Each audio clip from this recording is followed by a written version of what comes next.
우리를 불러주신 줄 믿습니다. 우리 하나님 앞에 나오니까 어떻습니까? 행복하십니까? 우리 교회 나오니까 어떻습니까? 행복하십니까? 여러분의 가정은 어떻습니까? 행복하십니까? 예수 믿고 행복한 그리스도인의 삶을 살아내야 될 줄 믿습니다. 그러면 가슴에 얹고 한번 따라할까? 예수님 안에 나는 행복합니다. 예수님 안에 나에게 기적이 일어납니다. 아멘.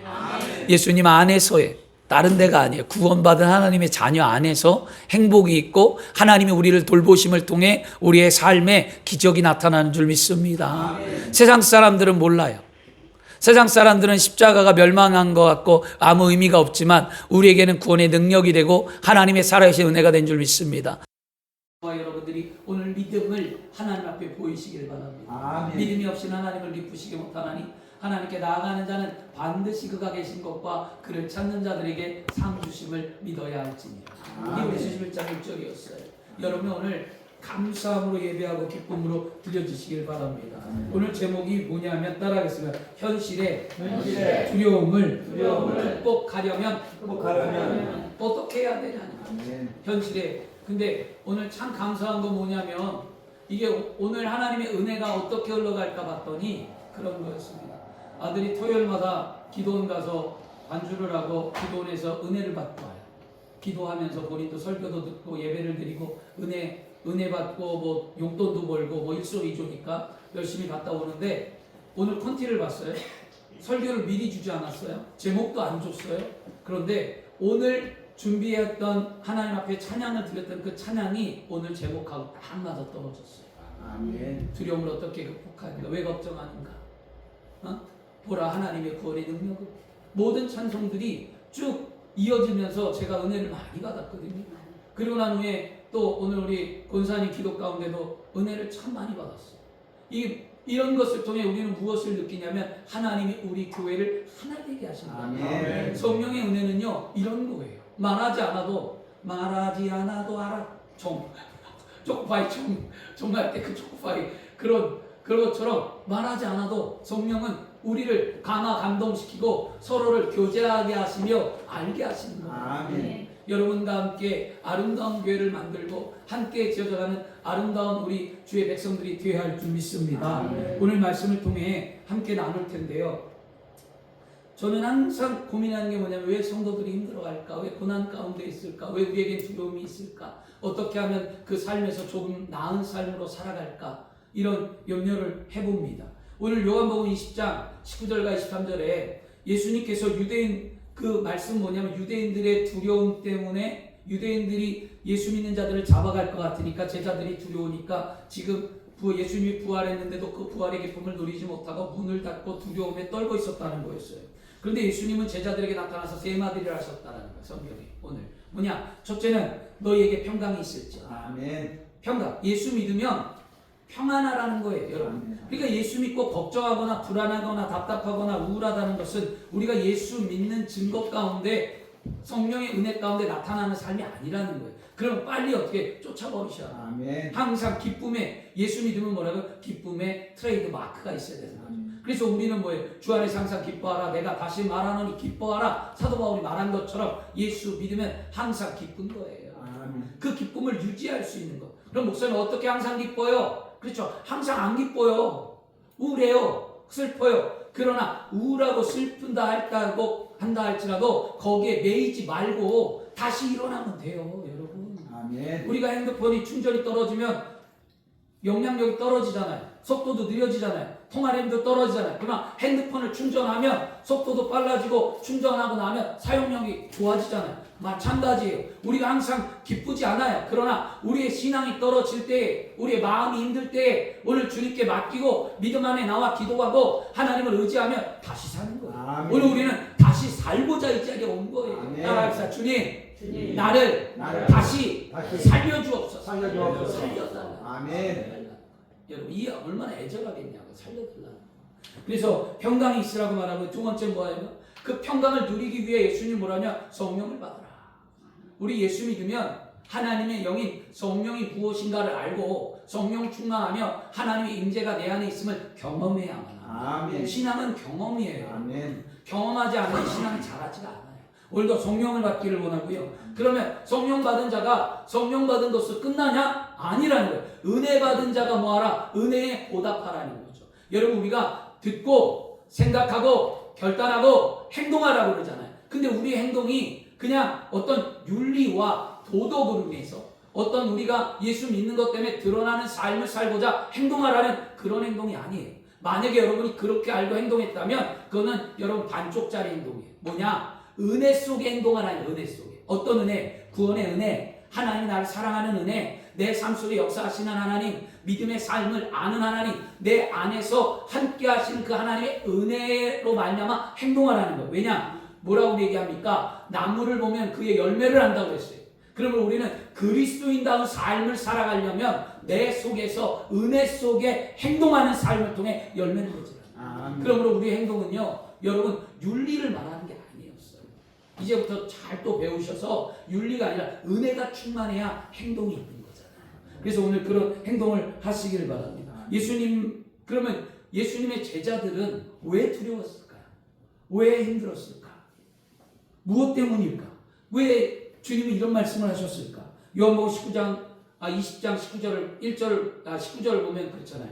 안식 후 첫날 저녁이래요. 안식 후 첫날 저녁이면 뭐예요? 예수님이 부활하신 날 저녁이 되었다는 거잖아요.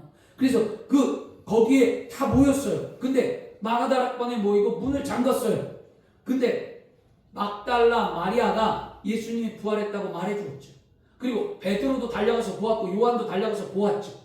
예수님이 없는 것, 살아난 것을. 그런데 이 저녁 때에 그들이 뭐 한 거예요? 예수님의 부활을 기쁨으로 누리지 못하고 문을 닫아버렸다는 거예요. 여러분, 우리가 말씀을 들을 때에 하나님을 알고자 할 때 우리가 중요한 게 뭐냐? 마음의 문을 여는 게 중요해요. 아멘. 마음의 문을 닫으면 아무리 주의 종이 설교를 하고 아무리 찬양을 부르고 아무리 우리가 주변에서 나를 사랑한다는 소리를 들어도 마음이 닫히면 안 들려요. 여러분, 부부가 이혼할 때 마음이 닫혔기 때문에 안 들리는 거예요. 부부가 싸움을 하면 싸울 때 보세요. 남녀노소 싸움이 벌어질 때 싸움은 뭐냐? 마음을 닫고 내 생각으로만 말하니까 싸움이 있는 거예요. 마음을 열고 경청하는 태도를 들으면 싸움은 해결됩니다. 오늘 우리는 마음의 문을 열고 하나님의 말씀을 경청하시기를 바랍니다. 그런데 엠마오로 내려가는 두 제자도 보니까 말했는데요. 누가복음 24장 35절에 두 사람이 엠마오로 내려가다 길을 가다가 된 일과 예수님과 함께 떡을 떼심으로 자기들에게 알려주신 것을 말하더라. 이게 뭐예요? 엠마오로 내려가던 두 제자를 예수님이 만났죠. 그들과 함께 동행했고 그들과 함께 말씀을 나누었고 그들과 함께 떡을 떼면서 예수 그리스도 그가 살아났다는 것을 보여주었잖아요. 그래서 이 제자들이 달려가서 지금 제자들이 모여있는 것 가운데 엠마오 두 제자가 가서 우리가 길을 가다가 예수를 만났는데 그 예수는 진짜 살아났더라. 부활의 소식을 알렸어요. 그런데 이들이 어떻게 한 거예요? 문을 꼭 닫았어요. 오늘 성경이. 그리고 그들은 힘들었다라는 거예요. 왜 그럴까요? 예수님의 제자들은요, 예수님께서 십자가에 못 박힐 때, 예수님이 잡혀갈 때, 겟세마네 동산에서 체포당할 때 어떻게 했습니까? 마가복음 26장 56절에 제자들이 다 예수를 버리고 도망가더라. 도망간 자예요. 그러니까 얼마나 그들이 두렵겠냐고. 제자들은 지금 어떤 거냐? 선동. 다른 도를 믿는 것을 선동한다라는 그 죄와 더불어 예수를 따르는, 예수의 도를 따르는 추종자라는 것 때문에 언제 유대인들에게 잡혀갈지 몰랐다는 거예요. 그러니까 두려운 거예요. 그리고 더구나 예수의 시체가 없어졌고 예수가 부활했다라는 소식을 들으니 더 두려운 거예요. 그러니까 그들은 문을 꼭꼭 닫을 수밖에 없었죠. 그렇게 두려워하는 자들에게 예수님이 찾아오셨다. 아멘. 오늘 우리 인생이 얼마나 두렵습니까? 여러분, 지금 현실에 놓여있는 문제 때문에 두렵습니까? 아니면 예수를 믿으면서도 주변을 둘러보았더니 나보다 더 잘된 사람이 있고 나보다 더 행복해 보이는 성도들이 있고 나만 불행한 것 같고 나는 안 행복하고 나는 너무너무 현실이 힘들어 마음이 낙담하고 혹시 쓰러져 계십니까? 여러분, 여러분이 사로잡고 있는 여러분의 심령 속에 여러분을 늘 괴롭히는 그 두려움 때문에 오늘 평안함을 잃어버리고 행복하지 않습니까? 행복을 잃어버렸습니까? 행복하지 않는 이유가 무엇입니까? 오늘 그 이유를 찾아 오늘 예수의 이름으로 다 도려내시길 바랍니다. 아멘. 쫓아내시길 바랍니다. 아멘. 여러분, 우리 나무를 키울 때, 나무나 벼를 키울 때 가라지를 뽑아야 그 나무나 모든 것이 잘 자라요, 여러분. 그렇잖아요. 그것처럼 여러분 오늘 말씀을 듣고, 믿음이 뭐냐면 말씀을 듣고 내 이성이 작동을 해야 돼요. 내 이성이 작동을 하고, 무엇이 나에게 문제가 있지? 어떤 것이 내 신앙의 걸림돌이었지? 나는 어떻게 살아야지? 내 머릿속에 생각하면서 이거구나. 내가 믿음을 하나님 앞에 가지 못했던 게 이거였구나. 이거 버려야지. 이렇게 돌이킬 때 그게 은혜라는 거고, 그 돌이키는 삶을 살아가는 것을 통해 믿음이다라고 말하는 거예요. 여러분이 성자가 아니라고 그랬어요. 여러분 온전히 거룩하다라고 안 왔어요. 여러분 늘 실수투성이에요. 일주일 동안 살면서 죄악 가운데 있었고, 범죄했고, 육신으로 죄, 영적인 죄, 육체적인 죄, 환경적인 죄 아래 많은 죄를 범하고 지금 이 자리에 나온 거예요. 무엇 때문이야? 예수 믿고 구원받은 하나님의 은혜에 감사해서 나온 거예요. 그럼 그 은혜 속에 나의 죄를 고백하고 새 사람을 입으며 하나님의 은혜 속에 나를 살리시는 그 은혜를 경험해야죠. 오늘 그것이 우리의 삶인 줄 믿습니다. 오늘 예수님께서는 평안하냐? 성령을 받으라, 용서하라, 이런 삶을 살아갈 때에 우리 안에 뭐가 사라진다는 거예요? 두려움이 사라진다는 거죠. 여러분, 평강이 있다라고 얘기했는데요. 평강은요, 원래 이 헬라어의 자체가 에이레네라는 거예요. 에이레네라는 이 평강의 뜻은 뭐냐면 평화, 복지, 번영, 이런 뜻을 갖고 있어요. 근데 이게 헬라어가 아니라 히브리어 원문으로 가면, 히브리어 성경의 히브리어 원문으로 가려면 우리가 잘 아는 말 뭐냐? 샬롬이라는 말이에요. 제가 여러분 카톡 보낼 때 샬롬이라는 말을 쓰잖아요. 그게 평안이라는 뜻을 갖고 있어요. 근데 이 유대인들은 전통적으로 길을 가서 사람들 마주칠 때, 우리는 마주치면 뭐냐? 안녕하세요 인사하잖아요. 우리 안녕하세요라는 말을 쓰듯이 유대인들은 길에서 사람을 마주치면 샬롬 얘기하고 가요. 뭐냐? 너에게 평안이 있어라, 이런 뜻이었어요. 그 다음에 헤어질 때도 유대인들은 샬롬, 뭐예요? 너에게 평안이 있어라, 이렇게 말하거든요. 그리고 이웃집에 방문했을 때, 남의 집에 똑똑똑똑 하고 들어갈 때도 샬롬, 이 집에 평화가 있어라, 이렇게 말을 하거든요. 일상생활에 그러면 이 평강은 일상생활에 주고받는 인사야, 인사.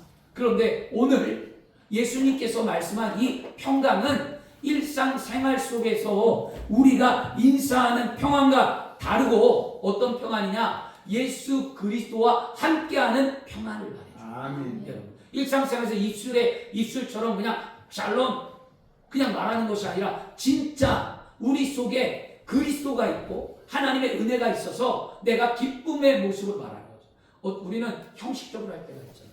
이게 참, 우리는 가면을 쓰고 산다라고 얘기하는 거예요.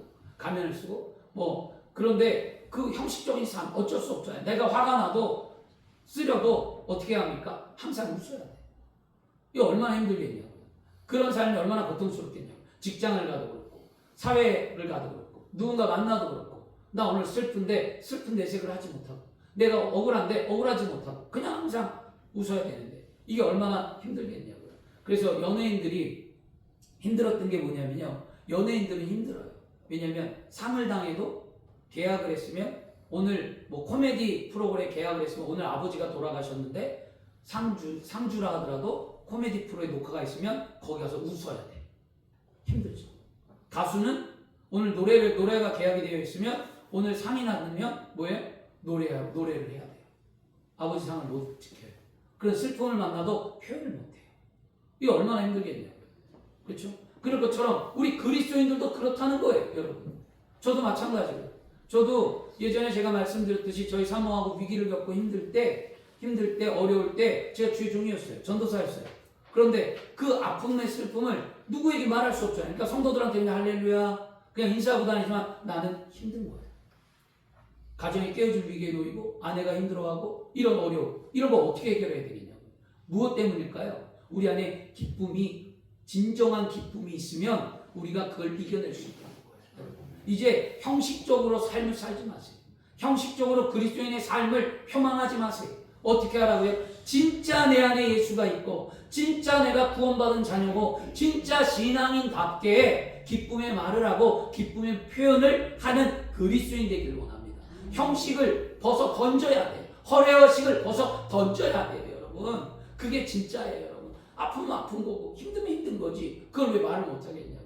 여러분, 그런 것들을 우리가 잘 기억하셔야 될 줄 믿습니다. 그래서 오늘 예수님께서 뭐라고 말씀하셨냐? 요한복음 14장 27절에 평안을 너희에게 끼치노니 곧 나는 평안을 너희에게 주노라. 내가 너희에게 주는 것은 세상에 주는 것 같지 아니하리라. 너희는 마음에 뭐하라? 근심하지도 말고 두려워하지 말라. 아멘. 예수님이 주는 평안은 근심이 없는 거예요. 아멘. 두려움이 없는 거예요. 그렇죠? 그러므로 그리스도의 평강이 너희 마음을 주장하게 하라. 너희는 평강을 위하여 한 몸으로 부르심을 받았으니 너희 또한 감사하는 자가 되라고 골로새서 3장 15절에 말씀합니다. 아멘. 여러분, 그럼 우리 늘 기뻐하고 감사하십시오. 근데 여러분, 요한일서 4장 18절에 사랑 안에 두려움이 없고 온전한 사랑이 두려움을 내어 쫓나니 두려움에는 형벌이 있습니다. 두려워하는 자는 사랑 안에 온전히 이루지 못한다라는 거예요. 그게 무슨 말이냐? 예수를 사랑하면 두려움이 떠난다는 거예요. 여러분, 주님만을 사랑하고 오늘 찬송처럼 맡기시는 삶, 아멘. 주님이 지키시는 삶을 아멘. 믿는 자가 되고 기도하시기를 바랍니다. 아멘. 그래서 눈에 아무 증거 안 보이고 귀에 아무 소리 안 들리고 손에 잡히는 것이 없다 할지라도 우리가 이왕에 예수 믿고 구원받아 하나님의 자녀가 되기로 결정했다면 살아계신 하나님을 만나고 그 신앙 안에 들어오시기를 바랍니다. 그럼 우리는 사는 거잖아요, 여러분. 두 번째 예수 뭐라고 했냐면 우리가 두려움을 극복하려면 평강과 더불어 오늘 분명히 요한복음 20장 20절에 그들을 향하여 숨을 내쉬며 이르시되 성령을 받으래요. 이게 이 표현이 어디에 가면 있냐면 창세기 2장 7절에 가면 있어요. 그러니까 성경은 구약과 신약이 항상 뭐라고 해요? 짝을 이루고 있다. 아멘. 여러분, 구약이 다르고 신약이 다르지 않아요. 구약에 있던 말씀이나 표현이나 하나님의 개입하심이 신약 성경의 말씀과 하나님의 표현과 개입이 다 존재하고 있다는 거예요. 여러분, 이것을 우리가 말씀을 읽고 찾아낼 때 그게 진짜 믿음이 성장하는 자들이에요. 말씀을 왜 읽는 자가 누가 물어봐요. 잘 모르겠는데요. 말씀을 읽으면 어떻게 하냐고요? 말씀을 읽으면서 연구하는 거예요. 무엇을? 이게 어디에 있더라? 이 말씀이 어떤 말씀이 의미가 있지? 이게 신약이 무엇이지? 이거 구약에서 이렇게 말했네? 이런 걸 찾고 우리가 말씀을 통해 읽고 생각하고 연구함을 통해 신앙이 깊어지는 거예요. 여러분, 듣는 것으로만 깊어지지 않아요. 여러분들이 말씀을 묵상할 때 하나님의 은혜가 훨씬 더 커진다. 이걸 우리는 기억하셔서 말씀을 읽으시길 바랍니다. 한국교회 성도들이 말씀 읽는 사람 전체 인구의 1000만 명이라 그러는데 1000만 명의 말씀을 읽는 사람들이 100만 명도 안 된대요. 말씀을 안 본다는 거예요. 그만큼 10%도 안 된대요, 여러분. 근데 그 10% 안 되는 그 속에 우리는 들어있다는 게 감사합니다. 아멘. 아멘. 우리는 읽잖아, 1년에 한 번이라도. 여러분, 그러므로 늘 말씀을 잘 읽으시기를 바랍니다. 아멘. 그래서 창세기 2장 가면 야훼 하나님이 땅에서 흙으로 사람을 만들고 사람의 창조의 모습이었어요. 하나님이 우리를 만들 때 흙 속에서 그 다음에 만들어서 뭐라 그러는 거예요? 아담의 뼈를 펴서 여자를 만들었다고 하잖아요. 남자는 아담을 만들 때 흙 속에서 형상을 만들고 중요한 단어는 뭐냐? 그 코에 생기를 불어 넣었다는 거예요. 불어 넣었다. 이 생기를 불어 넣었다는 이것과 예수님이 숨을 내셨다는 것과 같은 동의어예요. 여러분. 그래서 그것을 통해 뭐라 하냐면 사람이 생명이 되었다라요. 생명. 하나님의 영이 임재했다라는 거예요. 생명은요. 그것처럼 다시 말해서 예수님께서 성령을 받으라고 말한 것은 무엇이냐면 성령을 받아야만 우리가 하나님이 원래의 창조된 모습으로 돌아간다라는 거예요. 에덴의 사람으로 돌아간다라는 거예요. 에덴은 기쁨의 삶이잖아요. 우리가 창조의 삶으로 돌아가는 것은 성령을 받아야 된다라는 거예요. 성령을 받으면 내 안에 하나님이 함께하고 생명이 되고 기쁨이 있고 원래의 창조의 모습으로 돌아가 하나님의 거룩한 삶을 살 수 있다는 거예요. 그래서 성령 받으라는 거예요. 창조의 모습으로 돌아가라. 그래서 이 원래 창조의 모습으로 돌아가기 위해 성령 받으면 성령님께서는요 내주하시고 충만하시고 역사하시고 교통한다는 거예요. 다시 말하면 쉬운 말로 말하면 늘 나와 함께 하신다. 나와 동행하신다. 나를 붙드신다. 나를 아신다. 이거죠. 예수님은 늘 우리를 아신다라고 말씀하셨죠. 그 아시는 예수님이 성령으로 말미암아 우리 가운데 오셔서 우리의 모든 것을 아신다는 거예요. 오늘 이 자리에 찾아오셔서 여러분을 알고 계신다는 거예요. 왜 걱정하는가? 왜 슬퍼하는가? 무엇이 염려가 되는가? 무엇이 고통이 있는가? 지금 어떤 생각으로 어떤 태도로 무엇으로 예배하는지 알고 있다는 거예요. 사람은 속여도 살아계신 하나님은 절대로 우리가 속일 수 없는 거죠. 아멘. 오늘 예배 가운데 진실함으로 예배하시기를 바랍니다. 아멘. 그러므로 여러분 성령은요 모든 죄를 밝히 드러나게 한다는 거예요. 성령이 없는 사람들은요 죄를 지어도 그것이 죄인지도 몰라요. 그리고 성령이 없는 사람은 죄를 계속 반복해서 져버려요. 그러나 성령이 있으면 내가 죄를 지었다는 것을 깨닫게 하고 다시는 그 죄를 짓지 않도록 우리를 이끄신다는 거예요. 이게 성령의 은혜거든요.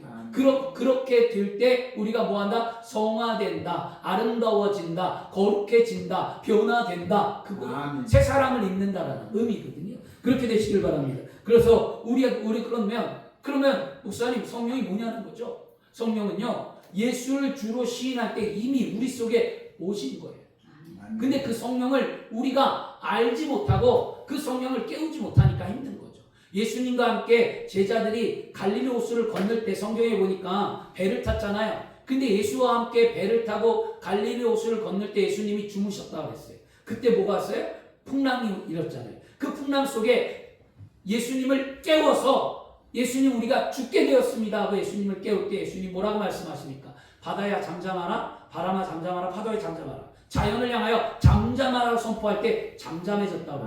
그러니까 그들이 이가 누구길래 자연을 다스리느냐 하고 그를 믿더라고 얘기하죠. 그것처럼 우리도 예수를 처음 믿을 때 성령이 우리 안에 있는데 그 성령을 깨우지 아니하면 우리가 하나님의 은혜 속에 못 들어간다는 거예요. 그래서 왜냐하면 고린도전서 12장 3절에도 그러므로 내가 너희에게 말하노니 너희 영으로 말하는 자는 누구든지 예수를 주라 저주하지 아니하고 또 성령이 아니하고는 누구든지 예수를 주라 시인할 수 없다. 이렇게 말씀합니다. 그래서 수많은 사람들이 지금 여러분 죄 가운데 있는 것, 그 다음에 예수를 믿으면서도 죄악을 아직 끊지 못하고 타협하며 살아가는 것은 분명 뭐냐? 예수님을 따르는 삶을 살지 않고 성령을 깨우지 않았기 때문이라는 거예요. 오늘 주 안에 사랑하는 여러분, 여러분이 두려워하고 여러분이 힘들어하는 것 오늘 해결받으시길 바랍니다. 아멘. 예수를 믿고 평안함이 있고 성령 충만함으로 여러분 해결받길 바랍니다. 아멘. 그러면 성령은 어떻게 받냐는 거예요. 성령 예수님께서 승천하시고 예수님께서 부활하고 승천할 때 제자들에게 말씀한 게 뭐냐면 너희는 뭐라? 기도하라. 아멘. 뭐라고 했냐면 이 성을 떠나지 말고 내가 아버지께 약속하고 부탁한 성령을 받기 위하여 너희는 그날이 될 때까지 기도하라고 했어요. 그래서 사도행전 1장 4절과 5절에 사도와 함께 모여 그들에게 분부하여 이르시되 예루살렘을 떠나지 말고 내게서 들은 바 아버지께 약속하신 것을 기다리라. 요한은 물로 침례를 베푸나 너희는 몇 날이 못되어 성령으로 침례를 받으리라. 이 말씀을 하셨고 예수님이 승천하셨다는 거예요. 하늘로 올라가셨다는 거예요. 그리고 제자들은 예수님의 약속을 따라 마가다락방에 모여서 성령 받기를 뭐했다는 걸 사모하고 기다렸다는 거죠. 그리고 난 다음에 예수님이 부활하시고 난 이후에 여러분 오순절날 사도행전 2장에 보면 성령이 오셨다라는 거예요. 성령이 어떻게 오냐? 오순절날 이미 이름에 그들이 다 같이 한 곳에 모여 호련히 하늘부터 극하고 강한 바람 같은 소리가 있어 그들이 앉은 온 집에 가득하며 마치 불의 혀와 갈라지는 것 같이 그들에게 보여 각 사람 위에 하나씩 임하였더니 그들이 다 성령의 충만함을 받고 성령의 말하게 하심에 따라 다른 언어로 말하기 시작하더라. 아멘. 성령을 받으니까 그들이 하나님의 뜻이 무엇인지를 알고 그들이 성령을 받으니까 두려움이 사라지고 그들 마음에 하나님이 원하는 일을 감당했다는 거죠. 여러분이 주의 일하기를 원하고 주의 일은 죄종만 하는 게 아니에요. 주의 일은요 여러분 많은 일을 할 수 있어요. 선교도 할 수 있고 뭐 찬양에 은혜 있는 사람은 찬송의 찬양 사역자를 쓰임 받을 수 있고요. 여러분 뭐 사람을 구제할 수도 있고요. 나눌 수도 있고요. 여러분이 뭐 한 주의 일이라는 게 전도도 있고요. 많아요. 그 주의 일을 어떻게 하느냐? 성령 충만해서 마음이 기쁜 자가 하는 거예요. 아멘. 그러므로 여러분 우리가 주의 일을 할 때 늘 기쁨을 달라고 기도하고 기쁨으로 해야 될 줄 믿습니다. 이렇게 기도하면 성령을 준다는 거예요. 기도하면 성령 받고 기도하면 두려움이 떠나가고 기도하면 우리 인간의 삶의 문제가 해결받는다라는 거예요. 아멘. 그럼 우리가 알았어요. 기도해야 된다라는 거예요. 그럼 여기서 하나 우리는 질문해야 되지 않을까요? 그럼 뭘 질문해야 할까요? 그러면 기도가 뭘까? 기도는 어떻게 해야만 할까? 이걸 우리가 알아야 되잖아요, 여러분. 한국교회 기도에 대해서 조사를 했어요. 설문을 했어요. 한국 기독교인들에게. 기도의 응답을 받습니까? 그랬더니 놀라운 반전이에요. 뭐냐? 60%가 기도 응답을 못 받는데. 기도 응답을 못 받아요. 이렇게 얘기했어요. 60%가. 그 이유가 뭐냐? 자신의 삶의 환경이 아무것도 변화가 없대요. 기도했는데 삶이 안 바뀌었어요. 기도했는데 육체가 안 고침받았어요. 기도했는데 자녀가 그대로예요. 기도했는데 꿈이 안 이루어졌어요. 기도했는데 삶이 나아진 게 없다는 거예요. 환경에 변화가 없다는 거예요. 기도하면. 그래서 응답이 없다는 거죠. 여러분, 기도는 개인적인 안녕 아니면 번영, 내 안에 있는 욕구, 바램, 다른 말하면 열망, 나의 소원 이런 거 하나님께 기도하는 것, 이게 기도래요. 그렇게 기도해서 응답이 없다는 거예요. 맞아요. 이거 기도예요. 기도의 시작이에요. 그런데 여러분 분명히 알아야 될 게 뭐냐면 이런 기도를 우리는 넘어서야 된다는 거예요. 이제는. 아멘. 진정한 그리스도인의 삶은 그런 기도가 아니에요. 여러분. 기도는 내가 원하는 것을 놓고 내 삶에 응답이 없다고 해서 기도가 응답 안 된 게 아니라는 거죠. 기도의 의미를 잘 깨달으려면 뭘 알아야 하냐? 성경을 잘 알고 그 위대한 목사님 한 분이 있어요. 조지 밀러 목사님. 5만 번 기도 응답 아시죠?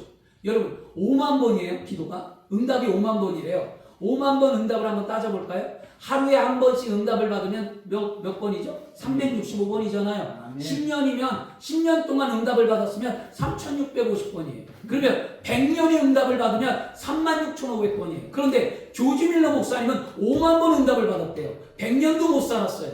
그러면 무엇을 말할까요? 조지 밀러 목사님이 말하는 5만 번의 기도의 응답은 뭐냐면 매일의 삶에 하나님이 나와 함께 하시고 교통하시며 나와 동행했다라는 것을 의미하고 있다. 아멘. 여러분 기도는 무엇이냐면 하나님이 나와 함께하고 있다는 증거라는 거예요. 아멘. 하나님이 나와 동행하고 있다는 증거예요.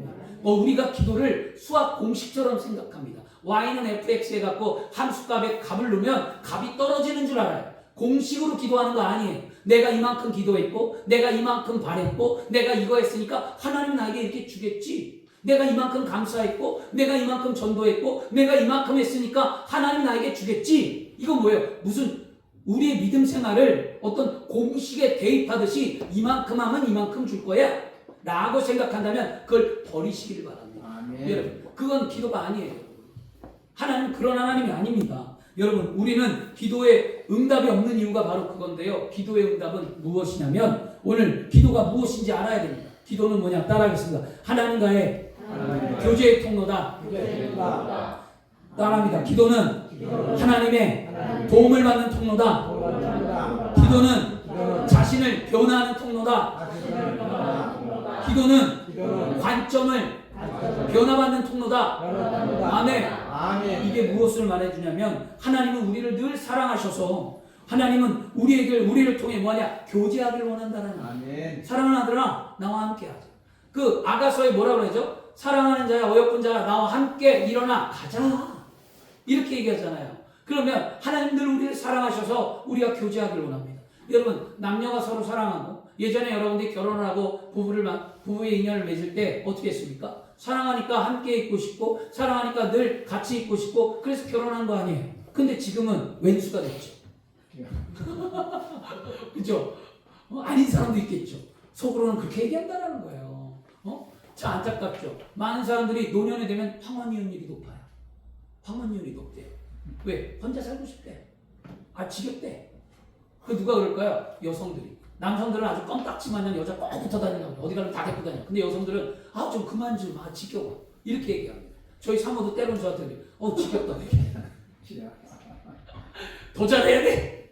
그 그 지겹다는 소리 안 들으려면 더 잘해야 됩니다. 아멘. 강아지보다 더 사랑받으려면 더 애교도 떨어야 되고 더 이쁨을 받으려면 더 잘해야 돼. 우리 강아지 얼마나 이쁜 건지 몰라. 부러워 죽겠어요. 네? 그렇다는 건데요, 여러분. 자, 사랑하면 늘 뭐야죠? 교제하기를 원한다는 거예요. 하나님과 그런 마음이 있냐는 거예요. 그래서 하나님은 뭐라고 얘기해요? 너희는 내게 부르짖으라. 내가 너에게 응답하겠다. 나는 기도에 확신을 주신다는 거야. 내가 너 사랑하니까 너 나에게 기도해. 내가 너에게 응답할게. 그런 하나님의 확신을 갖고 우리가 기도하면 뭐라고 말씀하시냐? 하나님 뭐라 할까요? 내가 막 기도하고 확신 갖고 막 하나님 나 이거 해주세요. 그리고 나의 바람을 기도하면 하나님만 합니다. 두려워하지 마라. 내가 너와 함께 한다. 놀라지 말라. 나 너의 하나님이 됨이라 말씀하시면서 우리에게 하나님의 음성을 들려주는 거죠. 하나님의 도움을 나는 받는 거예요. 나의 연약함이 강해지는 게 기도예요. 그리고 나면 뭐하냐? 나의 연약함이 강하게 됐다는 건 뭐냐면 내가 삶이 바뀌었다는 거예요. 기도는 이것을 체험하고 이전과 다르게 우리의 삶이 변화되어져 가며 나의 기도가 이제는 수학 공식 같은 기도가 아닌 하나님의 기쁨과 감사와 은혜 속에 하나님의 영광을 나타내고 하나님이 기뻐하는 기도의 삶으로 변화된다. 내 자신을 바꾸는 거예요.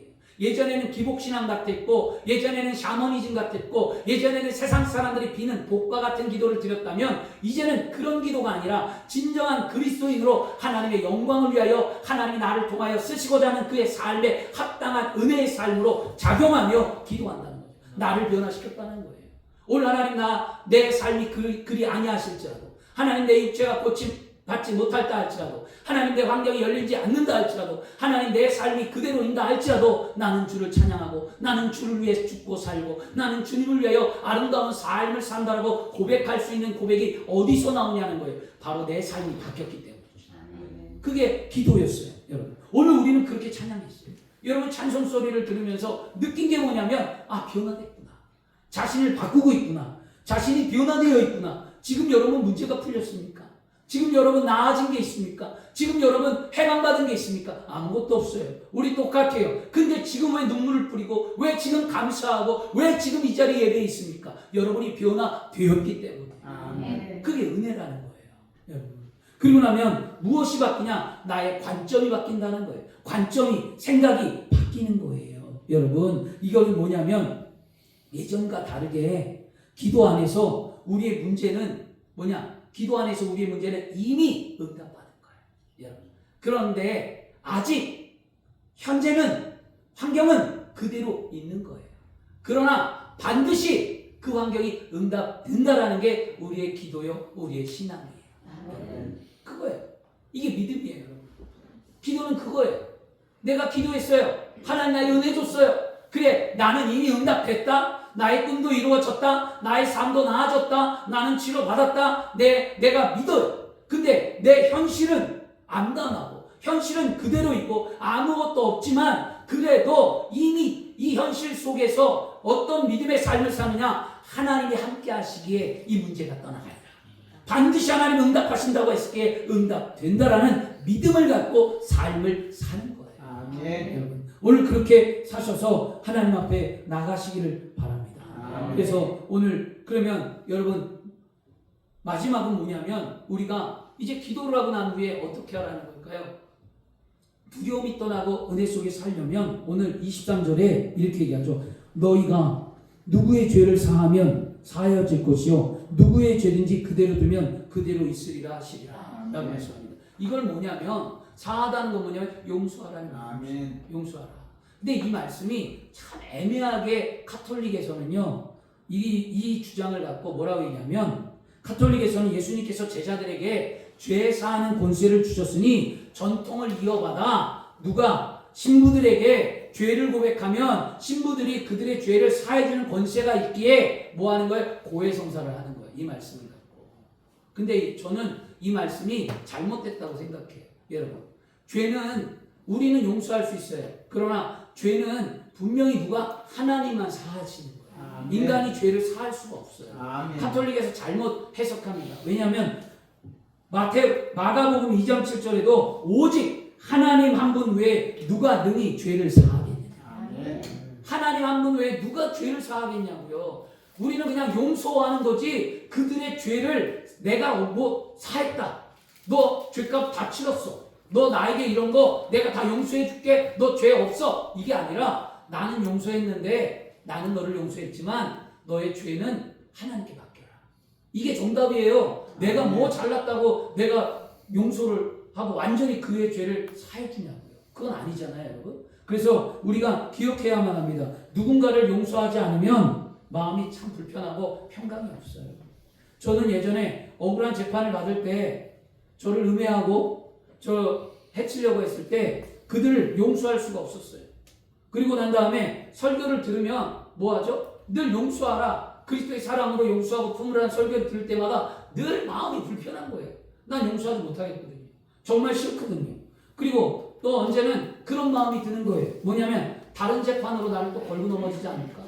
이거 끝나면 또 다른 재판이 오고 끝나면 또 다른 재판이 오는데 너무 지겨우니까 아 이거 정말 끝났으면 좋겠는데 또 오진 않나? 그거와 더불어 또 어떤 거냐면 교회 와갖고 행패를 부리면 어떡하지? 또 행패를 부리면 나 망신당하고 내가 교회에서 괜히 어려움을 겪으면 어떡하지? 그런 것 때문에 내 안에 뭐냐? 두려움이라는 게 찾아오기 시작했어요. 그래서 내 마음이 너무 한 구석이 불편했습니다. 그런데 재판에서 승리하고 난 이후에 시간이 흘렀어요. 시간이 흐른 후에도 용서할 수가 없었어요. 그런데 내가 용서하리라고 마음 먹고 나니까 뭐냐면 마음이 후련해집니다. 그리고 불편함이 사라지고 걱정과 두려움이 사라졌어요. 그러나 내가 그들을 용서했다고 해서 그들의 죄가 사해진 건 아니잖아요. 그들의 죄는 하나님께 맡겼어요. 하나님, 그들의 죄는 하나님이 맡아주시고 나는 그들을 용서하기를 원합니다. 이게 그리스도인이에요. 여러분, 우리는 다 용서해줘야 돼요. 그리고 그들이 죄는 내가 억울한 일 당할 때 그들의 죄는 하나님께 맡기세요.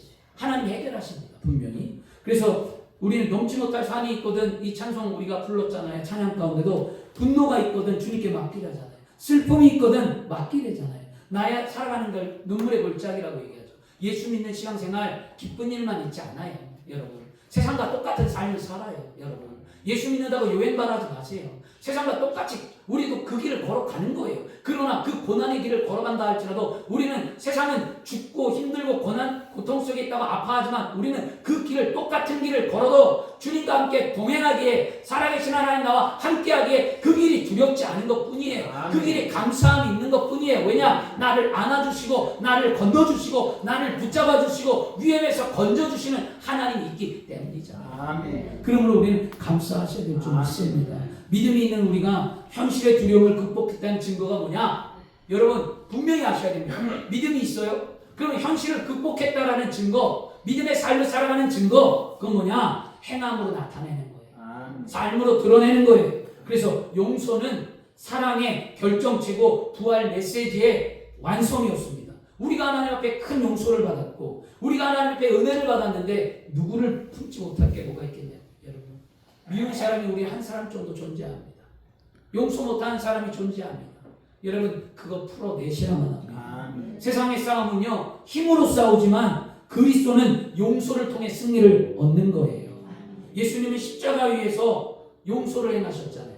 예수님이 십자가에 피 흘려 돌아가시면서 누가복음 23장 34절에 이에 예수께서 이르시되 아버지 저들을 사하여 주옵소서. 자기들이 하는 것을 알지 못하나이다. 그들이 옷을 나눠 제비 뽑더라. 예수님이 십자가에 못 박아놓고 그들이 예수님의 옷을 놓고 제비 뽑았어요. 얼마나 모욕스럽겠냐고요. 근데 예수님은 용서를 구했죠. 스데반이요 돌에 맞아 죽을 때 스데반 역시 예수님을 본받아 그도 말합니다. 사도행전 7장 60절에 무릎을 꿇고 크게 불러 이르되 주여 이 죄를 그들에게 돌리지 마옵소서. 이 말을 하고 자니라. 스데반이 순교했어요.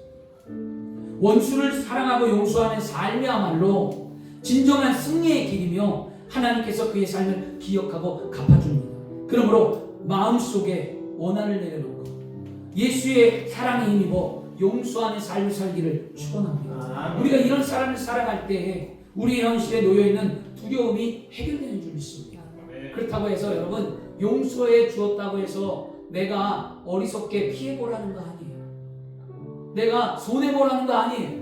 어떤 분들은 용서하라고 해서 법적인 문제도 다 끊어버리고 그냥 손해보는 거예요. 받을 수 있는 건 받고 여러분 할 수 있는 건 하고 진짜 용서하는 건 마음으로 용서해야 되겠죠, 여러분. 그런 것들이 우리 안에 좀 있어야 될 줄 믿습니다. 여러분, 말씀을 마치겠습니다. 오늘 말씀 잘 기억하십시오. 내 안에 두려움을 내어쫓는 건 평안이 있어야 한다. 내 안에 두려움을 내어쫓는 건 내 안에 뭐가 있습니까? 성령님이 계셔야 한다. 내 안에 두려움을 내어쫓는 건 내가 하나님의 사람으로서 세상에 나가 용서하는 삶을 살아내야만 합니다. 그렇게 살면 내 안에 걱정이 사라지고 그 말씀에 순종하고 살아가는 자들에게 하나님은 반드시 복을 주고 그 삶을 통해 영광을 나타낸 줄 믿습니다.